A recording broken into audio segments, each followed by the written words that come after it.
Hello, everyone. Welcome to the Film for Fans podcast, your home for movie news, reviews, and movie fan views. This is the podcast from movie fans for movie fans. I am your host, Ryan Dunlevy, joined once again by my co-host, Rob Dunham. Hello, I'm awake. Yeah, he says that for now. We'll see what it's like by the end of the podcast. Peek behind the curtain. It is not early when we're recording this episode. Yeah, since this is not our full-time job, unfortunately. Not yet. This just has to be fitting into whenever our schedules fit, like most podcasts. So, yeah. Well, we do still have a wonderful show in store for you today. We're going to talk about Godzilla versus Kong dominating the box office yet again. Michael Keaton returns as Batman. We'll talk about which band we'd like to see another biopic done from. And we'll talk about our movie pet peeves along with watch lists. All right, Rob, you ready to get started? Awesome. All right, so our first story, we're talking about Godzilla versus Kong. So AT&T's CEO, John Stankey, gave a press conference recently where he talked about the success of Godzilla versus Kong and how its success in theaters, along with their streaming model, might be, to quote him, a ship or a tide that raises all boats, tide that lifts all boats. So what he's getting at here is that Godzilla vs. Kong has been highly successful both for HBO Max and in theaters. It has now made over $100 million in the theaters, which is the first time any movie has come close to cracking 100 million since the pandemic started. And it's made 400 million worldwide. And it's been doing well on HBO Max. So he's really doing a victory lap here, saying that, hey, we had a plan, our plan worked, and all you other guys are losers. But it is interesting because this I think shows that there is a definite return to the box office for this movie, as well as this model seems to. There was talk originally that this would really hurt box offices, and at least for this movie, it hasn't. Now, he didn't release exact data on the HBO Max subscriber counts, but they are pleased with what's going on for that. So, Rob, what do you make of this? I find it quite fascinating because, as I said last week, I don't think it's that good of a movie. But I think it just shows how starved people were for like a big action-packed like summer movie, like we like to say, a real blockbuster. And whether or not this is a good movie, it is that. There's action all over the place. There's giant monsters fighting each other, a lot of special effects, a lot of neon, especially in Hong Kong. A lot of things that would lead to a good theater going experience, I think. So I'm not surprised that it's been doing well there. And I do think people are starting to feel more comfortable being out in public as the vaccine has been distributed, as people start to feel safer. I'm very interested in what the theater experience and numbers and things will look like in a year from now. See if it bounces all the way back. Yeah, I think it's a definite sign that theaters are trending in the right direction. I also think this is vindication for the model that HBO, basically AT&T through Warner Brothers and HBO, came out with, that they were able to provide a platform that kind of weathered the storm for them and provided them with multiple streaming or multiple revenue streams. And I hope that this means that we're not going to see a whole lot more films being delayed. I hope the success of this means that most films will now be go ahead at their original production date. So that's what I'm hoping. And I think that's kind of what he means, the CEO means by a tide that rises all boats.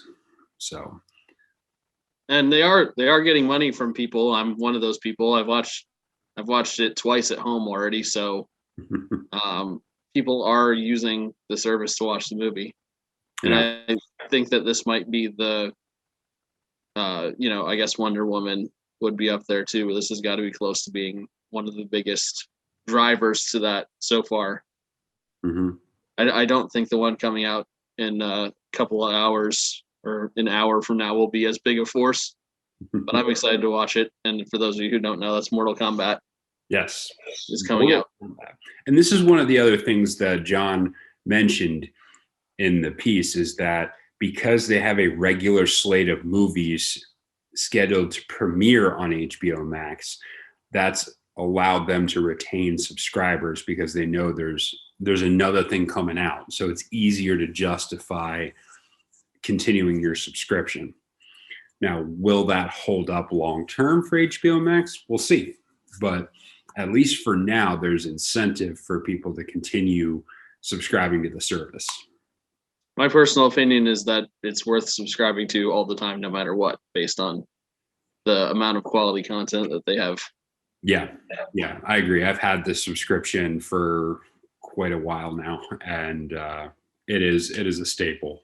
So, and I will say, just as a quick sidebar, not a movie, but very much movie production quality. There's a new HBO Max. Well, it's an HBO show, but also premiering on HBO Max every week, called The Nevers, and we've talked extensively about Joss Whedon and his trials and travails with Superman. And this show is directed by, written by, and produced by Joss Whedon, so it's a Joss Whedon joint. And I highly recommend it. It's a show set in Victorian England with a whole bunch of ladies with superpowers, basically. And they're trying to figure out where they came from and why. And I definitely recommend checking it out. It's called The Nevers. Like I said, it's a TV show, but as many TV shows have started to become, it's really got movie quality production behind it, which is really cool for me. And I think might be worth exploring at length in a future episode, because I think the line between movies and TV in some ways is blurring. Yeah. Because I think the quality of production is going up all across the board. And we're seeing the Marvel stuff with Disney Plus as well. Mm-hmm. Okay, well, let's move on to our second story, which is superhero themed. Yes, the report has now been confirmed that Michael Keaton will reprise his role as Batman in the upcoming Flash movie.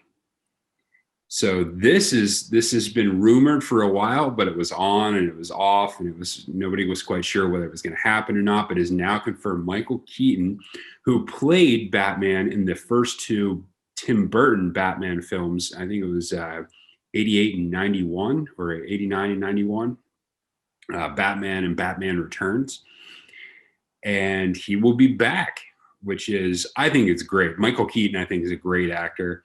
And I think he did a great job as Batman. But he will be back as part of the Flash movie that's coming up. And this Flash movie will feature the same Flash, Ezra Miller, who was in the Justice League. And this particular film is going to feature the Flashpoint arc. It's going to be inspiration from the Flashpoint arc from the DC Comics, which means that basically the Flash runs so fast he opens up parallel universes.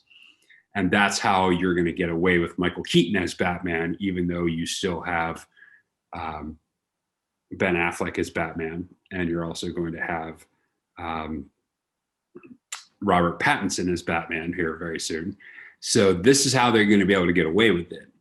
And I think this has some potential to it. Of course, DC, a lot of the DC movies have had their, let's just say they've not always lived up to expectations. What? I know, right? But the first films for each of the individual characters have so far been pretty good. So I'm hoping that trend continues with the Flash. So what do you think of Michael Keaton's return? Well, first of all, I'm just excited for more Batfleck.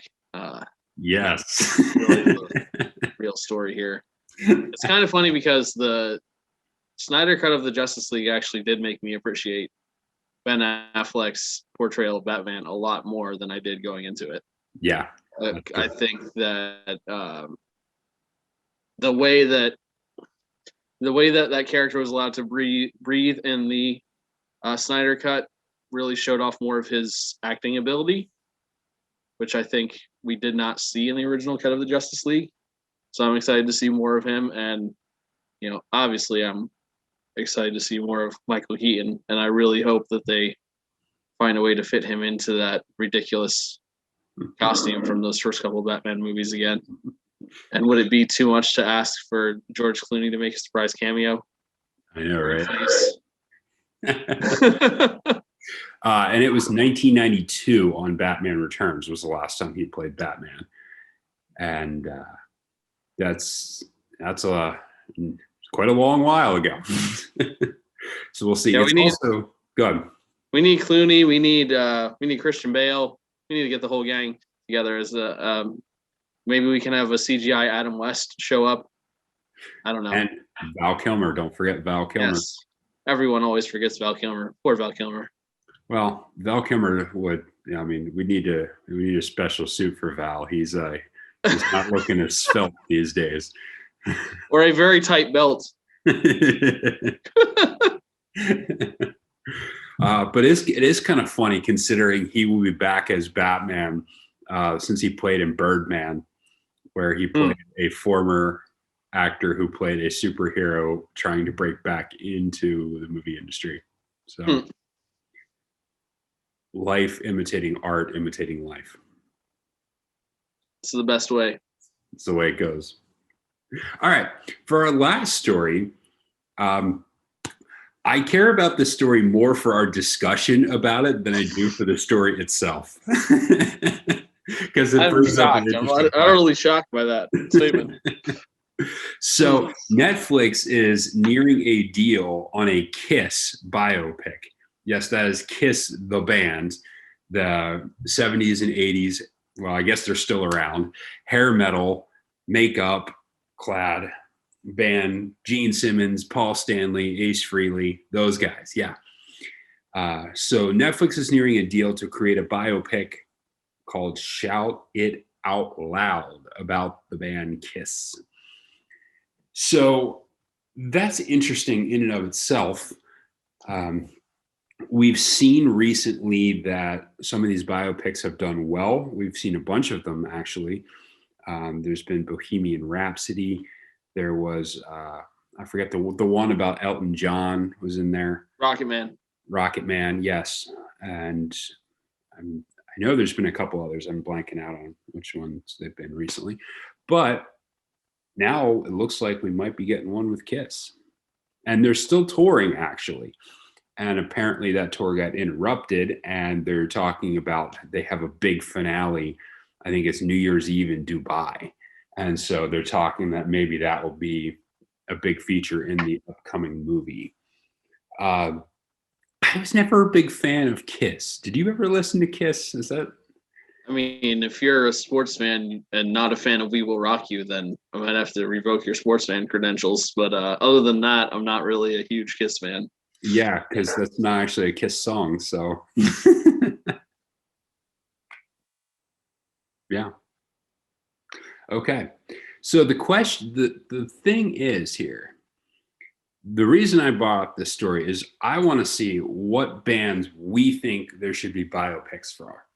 What band do you think would make a great biopic? Whose band do you need a biopic from?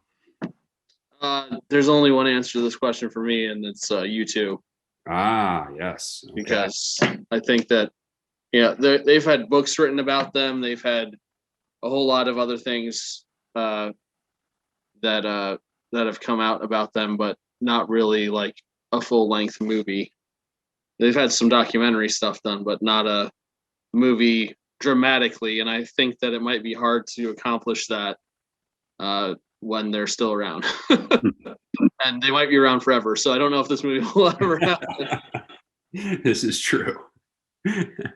And yeah, you remember a number of years ago when we went to see the IMAX 3D concert from U2? Yeah, that was good. That was really well done. But okay, so U2 for Rob. I'm going with Oasis. I think we absolutely need a biopic from Oasis.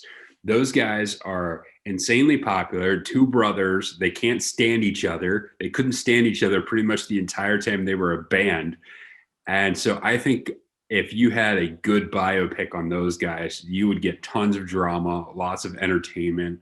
I hope you'd get lots of the two of them fighting. There's got to be great like behind the scenes camera footage from some of these blowouts. These guys apparently are legendary to have. Plus, they have great music and have been known to rock out to very full stadiums. So I think we need an Oasis biopic. If someone pitched an Oasis biopic to me, I would respond with maybe, and then we'd see what happened after that. And obviously, when I was talking about Kiss, I meant Rock and Roll All Night because, yes, obviously, I know Queen sang "We Will Rock You." I'm just very tired. Yeah, we'll give you a pass on that one. I'm not that dumb, I promise. I was thinking about, like you mentioned Elton John. I was thinking about Billy Joel maybe, or Bruce Springsteen as possible. Mm-hmm. Individual people, like Bruce is another person who there have been like movies made, documentary style type movies made with him. There have been movies made about his music and its impact on people, as we saw recently, but not really like a true origin story. This is where he came from. This is, what led him to do music, which I think could be really interesting. Billy Joel, I'm not 100% sure if his life story is interesting enough or not, but the guy's been making music for like 50 years, so yeah, I'm sure he's had quite a few experiences along the way. I like music, so I wouldn't mind, seeing movies about people. It's just the question is, how far does a person have to rise in the public consciousness to justify a movie being made about them? Yeah. Like we saw, obviously the Queen movie, and like you mentioned, Elton John movie. Now Kiss is having one. There's just not. There's the Rolling Stones, obviously. Shine a Light, the documentary, was really well done, but that's, I think we're more focusing on like a dramatic retelling of people's lives, not an actual documentary. So yeah, they would be another one that would probably be worth an actual movie of some time. Yeah, for sure. And none of those band members are actually alive. They're all just, they've got their batteries plugged in and they're all, they're just robots at this point. So I think not you get away. Funny. Seriously, how are all of those guys alive? How are all of them still alive? I don't understand. If you have not watched John Mulaney's bit about working with Keith Richards, or about working with Mick Jagger, you should watch that immediately, because it's incredible.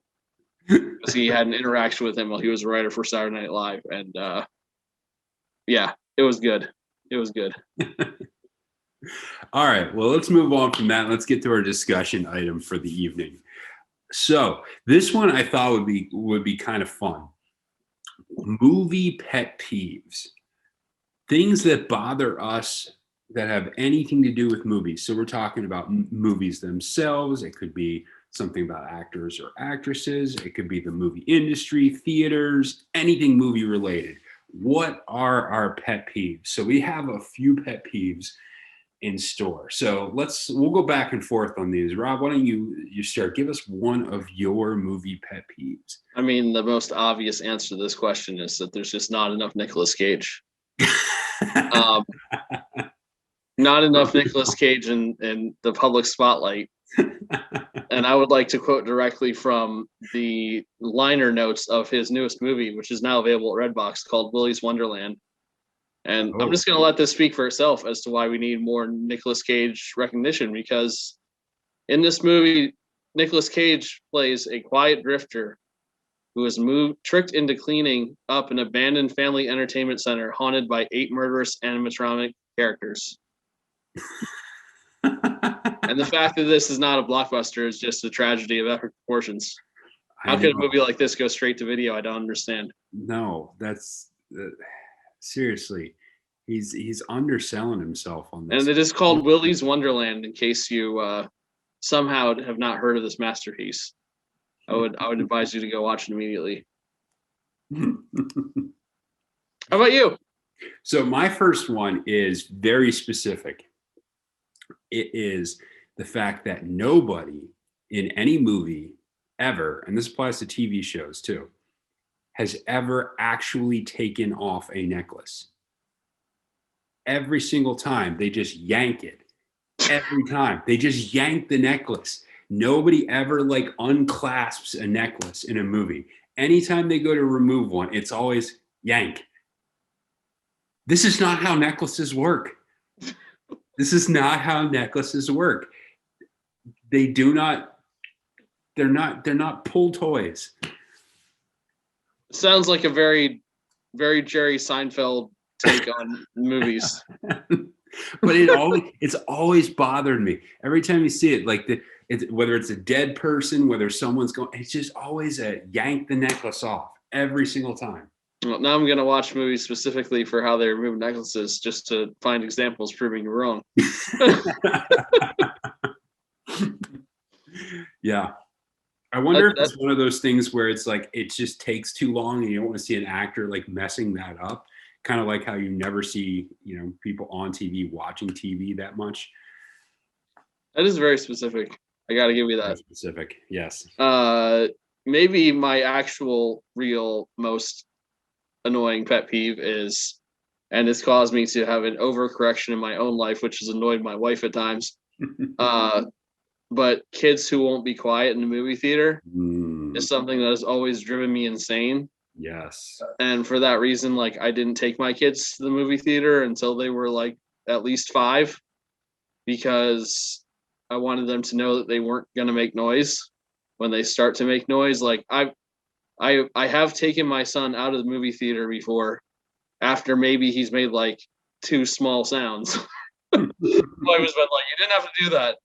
But I overcorrect because I know how much it bothers me. Nice. The prime example I have of this is, if you remember the Jim Carrey version of A Christmas Carol, which is probably one of the scarier versions, I think. Mm-hmm. There's specifically when he comes up to the ghost of Christmas future, and there's like these urchin children that crawl out of like the guy's cloak, and it's just really creepy. There's like a demon horse, and there was someone at that movie with like a 3-year-old, and the kid was just absolutely losing his mind, screaming during that whole thing. And I was just like, why did you bring this kid to this movie? Yeah, a 3-year-old can't handle the Christmas Carol. Yeah. Kids don't need to go to every movie. And I understand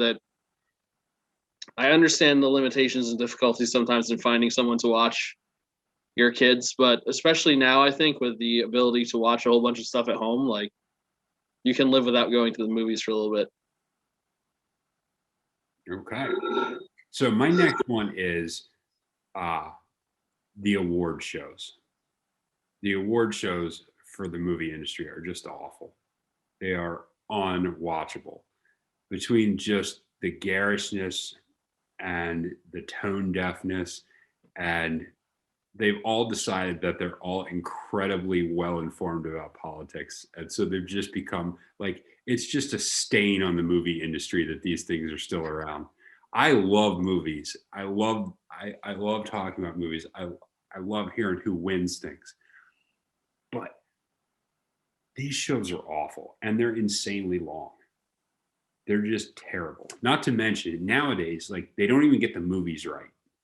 The awards, half the time the awards, they just do a terrible job picking movies. It's gotten so much worse that they're just telling me that you didn't like the group selfie with all the actors in Ellen DeGeneres, because they're unwatchable. I will say in general I agree with you, but I will also say that The couple times that huge jacked man hosted a few years ago, I really enjoyed because he's a very talented person and did some funny stuff. But other than huge jacked man, yes, that's how I choose to pronounce his name because that's what he is. There is quite a bit of involved, just blandness and boringness, and I still like to watch to see who wins the awards, except for when they announce the wrong winner and have to change the envelope, which has happened.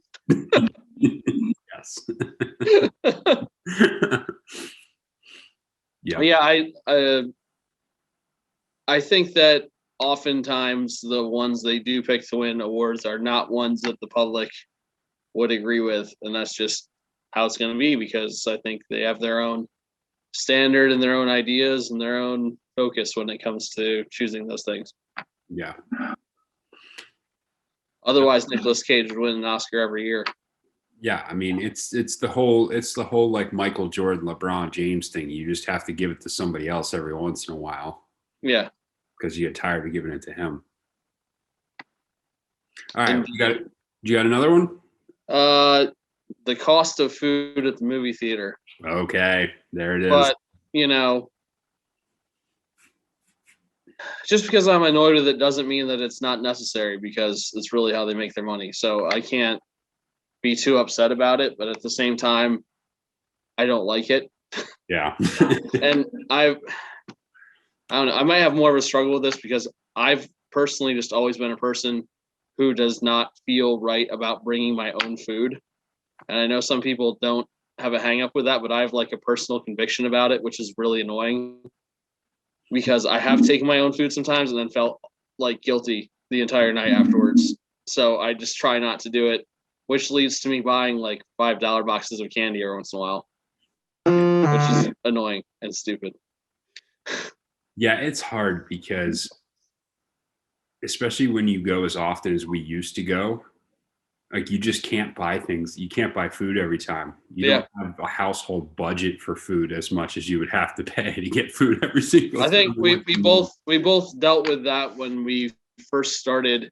It was with Movie Pass, and then with other movie subscription things. Like you had to change your mindset to get off the idea of I need to get popcorn and soda every time I go to a movie, because before it might have been like a couple times a month thing, and now it was like 3 times a week.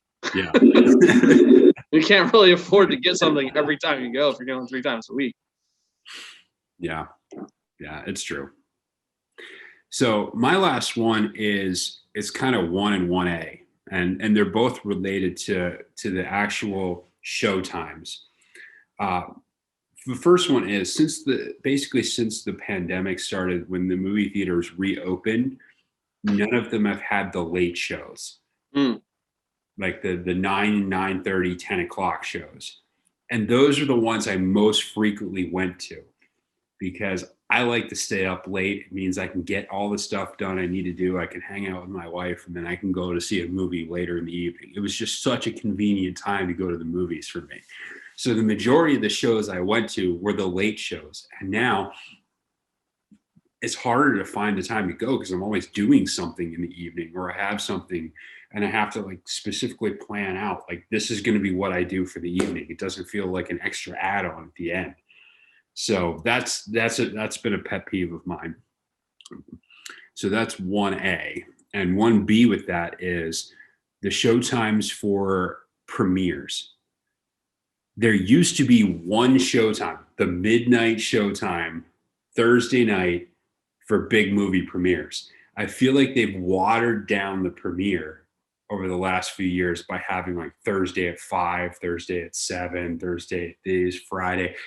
There's so many different showtimes. There used to be like the one showtime, the whole theater's open. They got like 6, 7 screens showing the same movie or something like that. And it felt like a big event. It does. A lot of the premieres haven't felt quite like a big event recently. So, yeah, I have to agree with you on the late showtime thing. And part of the frustration for me is that the theater in Lancaster has late showtimes, and the one in New York does not always have them. So that can be frustrating. And that the one closest to me does not have those kind of shows that I can go to, so I have to go half an hour away to watch one instead of 5 minutes away. Yeah. But yeah, that's just in general. Some locations do it and some don't, and I mean probably just driven on their analysis of when they get people to show up or not. Yeah, and that's the thing is, who knows when they'll be back? Yeah. I don't know. I don't know when they'll be back. So we'll see. All right. So that was our discussion item for the day. If you have any of your own movie pet peeves, we'd love to hear from you. We'd love to hear what they are. So drop us a line, give us a comment as to what your movie pet peeves are. Okay.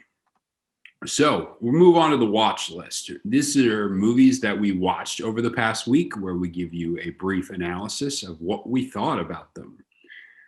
So I'll go first on this one. So I watched 2 movies this week.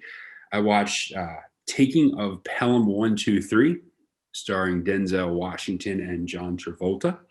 This movie is about a subway train in New York City gets hijacked by John Travolta, and he is in contact with the dispatcher, who turns out to be Denzel Washington. And Denzel Washington ends up having to do the hostage negotiation part of this film. So this movie is, of course, driven by the 2 actors. There's not a ton of actual things that transpire through most of the movie. So the majority of what is intriguing about it is the interplay between John Travolta and Denzel Washington. So the one thing I would say that suffers in the film is the fact that it's a little hard to not see Denzel Washington as a huge character, as, you know, being Denzel Washington. He usually does a pretty good job blending into the role, but to see him as just, I know in the movie they make a claim that he was a higher up guy who's been demoted because he's under investigation to just being a train operator, but it's hard to see him just as a train operator. But it's a well done movie. It's a good action movie, and like I said, the interplay between John Travolta and Denzel Washington is great. There's good chemistry between the 2 of them as they're talking back and forth and interacting with each other and trying to get to know each other a little bit more while trying to kind of manipulate each other. So it's well done. And yeah, you should see it. Have you seen this one? I don't think I've seen that one. I might have seen the original one. Like there was a version that came out in the 50s, I believe. Don't remember the exact year, but I'm not 100% sure if I've seen the one with Denzel and Travolta or not. Okay, I think it's on Hulu. I'm checking to make sure. So that's the first one I saw. The second one was one that we talked about recently, so I won't take up a ton of time on it. But it was About Time. I finally got around to watching About Time with my wife this past weekend, and we enjoyed it thoroughly. So you went on this one when we talked about time travel movies, yep. if I'm correct. But it is well done. It actually stars quite a few of the Harry Potter series characters, the actors from the Harry Potter series.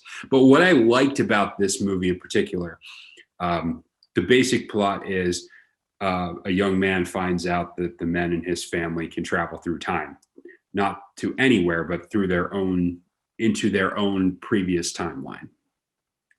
What I really enjoyed about it was, even though they could have done the Groundhog Day thing where they constantly revisit the same day over and over again and changed it, they used that very judiciously. And they didn't just make it feel like a typical time loop movie where you're just constantly interacting with the previous day over and over and over again. They used it well. They didn't abuse it. And so the extra elements they created in there within the relationship was excellent. So I thought the way they used it to both foster relationships and to reveal relationships was extremely well done. Yeah, I really like I mentioned the scene when we talked about time travel movies, but when he tried to basically fix a situation with his sister and it just was not fixable. Like, I really like that storyline they brought through in relation to the time travel, because I think that's something that you don't see too often in the time travel movie. Yeah. Like, you fix one thing, something else will go wrong. Mm-hmm. Yeah. Yeah. So that was me. I didn't have a ton of time to watch movies this week, but that's what I got into. Rob, what about you? All right. First, I watched a decent amount of movies this week, partly because I was watching movies with my children. So, we watched Monsters University and Monsters Inc., which Okay. I appreciate and enjoy both of those movies. And I think Monsters Inc. holds up incredibly well for coming out in the early 2000s. Yeah.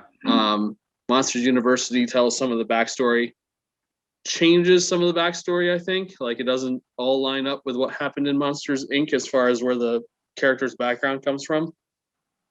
But it is they're both really fun.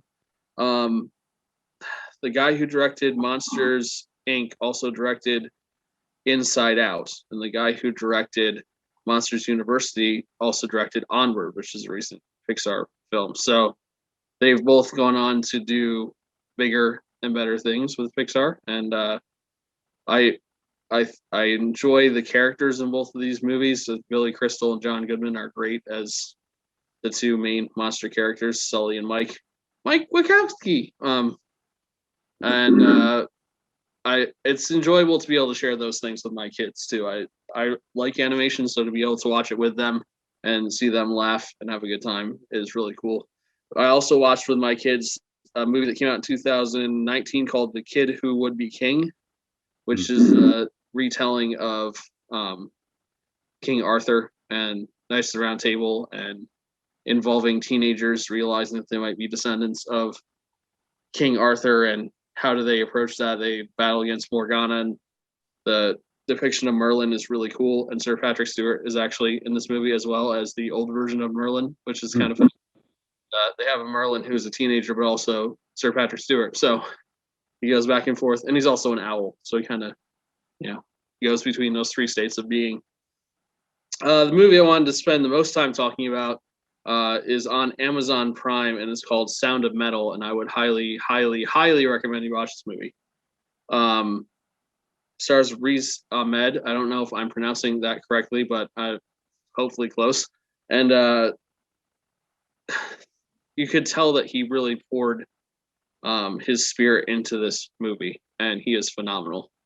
And I would say that he is award-win worthy in this performance. It just came out this year. I just wanted to read something from the Wikipedia page about the production of this movie, because watching the movie, I just thought to myself, man, he must have put in like a lot of effort to do what he's doing right there. And then I read on the Wikipedia article about the production, and it says for 8 months, the guy who did the casting and the director and the producers had Reese do this. For 8 months, he prepared for the film by studying 2 hours a day, learning American Sign Language, 2 hours a day in drum lessons, 2 hours a day with a personal trainer, and the remainder with his acting coach for 8 months.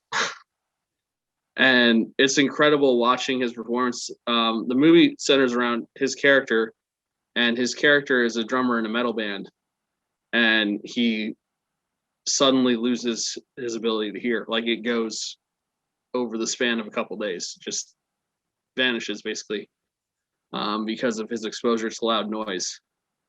And when the doctor first tells him the best way to help combat this is to limit your exposure to loud noise, and he's a drummer in a metal band,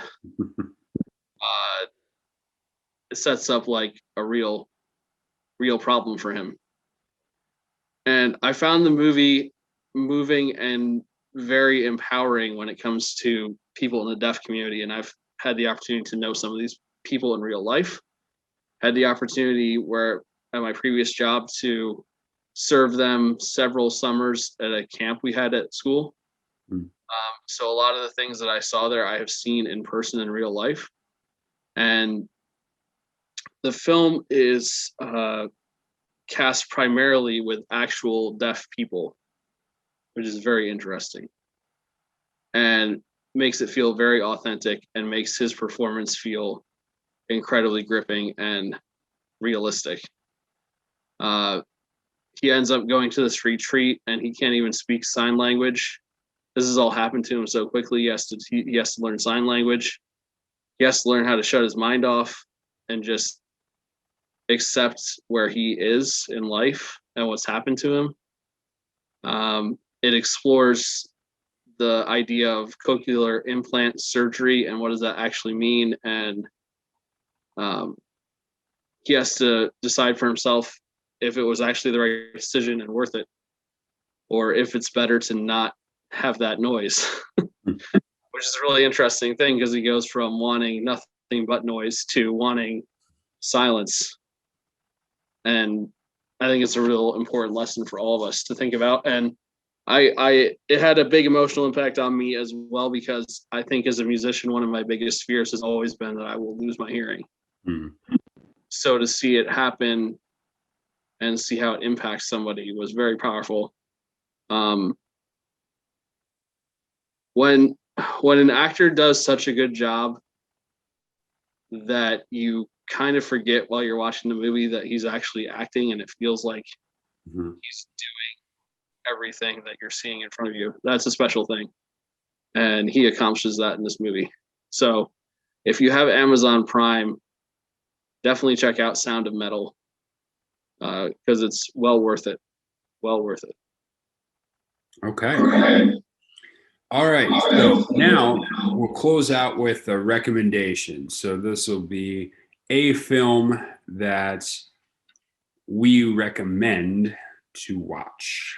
So Rob, since you're on a roll here, what do you recommend for the people to watch this week? Well, Sound of Metal on Amazon Prime is one, but I would also recommend, if you have HBO Max, as I'm about to in about 6 minutes get home and watch as soon as I get home, you need to watch Mortal Kombat. I don't say this because I think it's going to be an amazing movie. It's probably not going to be, but I'm just excited to see if they can redeem Mortal Kombat. Yeah. Because in my opinion, that there is so much there that you could make a really cool movie out of. So are they actually going to get it right this time? I'm very fascinated to find out the answer to that question. So if you have HBO Max, or if you have an opportunity to get out to the theater, I would highly recommend checking out Mortal Kombat. Excellent. At least in about 5 minutes. Yeah. So I'm actually also picking one that's an HBO Max movie, and that is Frequency. Frequency, starring Jim Caviezel and Dennis Quaid, came out originally in 2000. Really, really well done movie about a guy who digs out his father's old CB radio, and in plugging it in, finds out that he can talk to his dad back in the late 60s. And his dad in present time is dead. And so he can talk back to his dad. We've talked about this one a little bit back and forth, but that is on HBO Max. And it's an incredibly good story about messing with timelines, and the really, really heartfelt between the father and son. And if you like murder mysteries, if you like any of that type of stuff, it's well worth it. So watch Frequency. Yeah, if that's not the top movie as far as number of times watched with my wife and I, it's very close to the top. We've watched that together many times. Yeah, it's really good. All right, well, that is the show for this evening, and we hope you enjoyed the episode. If you like the Film for Fan podcast, do us a favor, rate, subscribe, and share it with your friends. Also, visit filmforfans.com, where we have articles, recommendations, and you can find the podcast and share that, along with lots of other good things. All right, until next time, enjoy the movies.